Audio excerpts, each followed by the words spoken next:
চলো আজকে তোমাদের সাথে ক্রিমি মাশরুমের খুব সহজ একটা রেসিপি শেয়ার করি। এটা খেতে এত দারুণ হয়, নিমেষে শেষ হয়ে যাবে।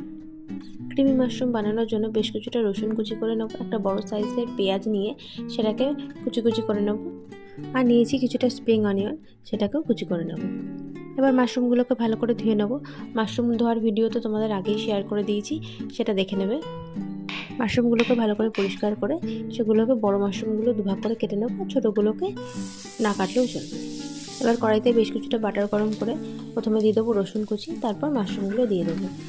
ভালো করে 2 মিনিট মতন ভাজা ভাজা হলে দিয়ে দেবো পেঁয়াজ দিয়ে মাশরুমগুলোকে ততক্ষণ ভাজবো যতক্ষণ মাশরুমগুলো নিজে থেকে জল রিলিজ করে সেটাকে আবার নিজেই টেনে না নেয়।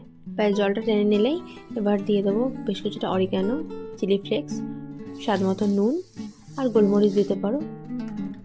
এরপর দেবো বেশ অনেকটা পরিমাণে ক্রিম দিয়ে 2 মিনিট মতো নাড়াচাড়া করলেই রেডি ক্রিমি মাশরুম।